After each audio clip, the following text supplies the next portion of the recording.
Good morning students. Class 7th में chapter comparing quantities में आज हम एनसीईआरटी एक्सरसाइज 8.2 के कुछ क्वेश्चंस को डिस्कस करेंगे।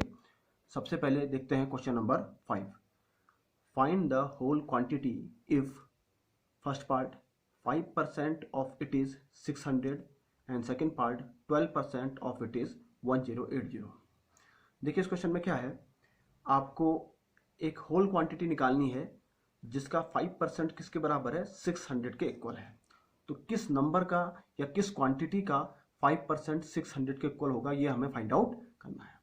तो ये ऐसे क्वेश्चंस में हम एज्यूम कर सकते हैं let the whole quantity is equal to Y. मान लेते हैं कि होल क्वांटिटी क्या है, वाई है। तो अकॉर्डिंग टू द क्वेश्चन हमें क्या दिया है, 5% of the whole quantity is 600। तो हम इसको कैसे इक्वेशन में कन्वर्ट करेंगे, देखिए 5% ऑफ होल क्वांटिटी वाई है, तो it means 5% of y is equal to 600. Now you know that 5% means 5 upon 100, of means multiplication, multiply y, 5 upon 100 into y is equal to 600। अब ये आपकी एक इक्वेशन बन गई।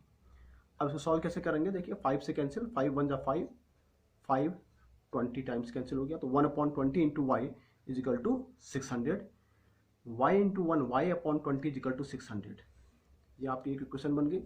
अब आपने सिंपल इक्वेशंस में पढ़ा है कि जब किसी इक्वेशंस में y वेरिएबल है और y के साथ ये 20 जो कांस्टेंट है ये डिवीजन में है, तो वैल्यू y निकालने के लिए जो डिवीजन वाला इजिकल टू के दूसरी ओर जाके क्या हो जाएगा, मल्टीप्लाई हो जाएगा। सो y बिकम्स 600 इंटू 20, तो ये this is y equal to 12,000। So the whole quantity is 12,000। इस तरीके से इस क्वेश्चन को हम सॉल्व करेंगे। एक पार्ट और देखते हैं इसका, 12% of it is 1080। Same question है, find the whole quantity if 12% of it is 1080। अब देखिए कैसे करेंगे, होल क्वांटिटी हमने अगेन y मानी है, 12% of y is equal to 1080। फिर अगेन वही बात आ गई, 12% मीन्स 12 अपॉन 100, ऑफ का मतलब into y is equal to 1080। Now 12 into Y, और ये 100 वाला डिवाइड में है, इधर जाके क्या हो जाएगा, ये मल्टीप्लाई हो जाएगा। राइट हैंड साइड में जाके 100 मल्टीप्लाई हो गया, 12 इंटू वाई 1080 00, तो 12 इंटू वाई ये हमारा इक्वेशन बन गई।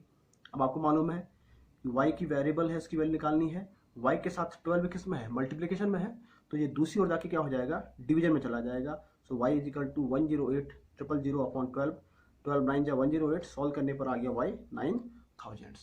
सो हमारा जो आंसर आया वाई दैट इज 9,000। कितने रुपीज़ का, कितने होल क्वांटिटी का 12% 1080 होगा, सो आंसर इज ₹9,000। इस तरीके से हम इस क्वेश्चन को सॉल्व करेंगे। अब कुछ और क्वेश्चन देखते हैं। देखिए question number 8, out of 15,000 voters in a constituency 60% voted, find the percentage of voters who did not vote, can you now find how many actually did not vote. अब देखिए इस क्वेश्चन में क्या है, देखिए किसी कंस्टिट्यूएंसी में टोटल 15,000 वोटर्स हैं, देन नंबर ऑफ वोटर्स कितने हैं, 15,000, उसमें से 60% वोट करते हैं। तो पहला हमें निकालना है find the percentage of voters who did not vote. ऐसे कितने परसेंटेज ऑफ वोटर्स हैं, यानी वोटर्स को हमें नंबर नहीं निकालना है, उसकी परसेंटेज निकालनी है कि कितनों ने वोट नहीं दिया। पहला पार्ट ये है। तो देखिए ऐसा करेंगे, मान लीजिए ये कंस्टिट्यूएंसी पूरी है, इसमें से 60% वोट करते हैं, तो क्लियर बात है कि किसी कंस्टिट्यूएंसी में 15,000 टोटल वोटर्स हैं, तो पूरी कंस्टिट्यूएंसी को क्या माना जाएगा, 100%। पूरी कंस्टिट्यूएंसी क्या होगी, 100%। तो 100% में से आपने देखा 60% वोट करेंगे, तो कितने वोट नहीं करेंगे, 100 माइनस 60 दैट इज 40%। इसका मतलब लोगों ने वोट नहीं दिया। परसेंटेज में ये ऐसा आएगा कि 40% लोगों ने वोट नहीं दिया, 100 माइनस 60। तो ये तो परसेंटेज ऑफ वोटर्स है जिन्होंने वोट नहीं दिया। अब एक्चुअली में कितने ने वोट नहीं दिया, नंबर्स पे कैसे निकालेंगे, can you now find out how many actually did not vote. तो एक्चुअली में कितने निकालेंगे, 40% of total voters. Total voters कितने हैं, 15,000, तो number of voters who did not means 40% of 15,000। इसको सॉल्व करेंगे 14 अपॉन 100 इंटू, इसको भी आपको सॉल्व करना बताया था, 40% का मतलब 40 अपॉन 100, ऑफ का मतलब इंटू 15,000। सॉल्व कर लीजिए तो इसका आंसर आएगा 6,000।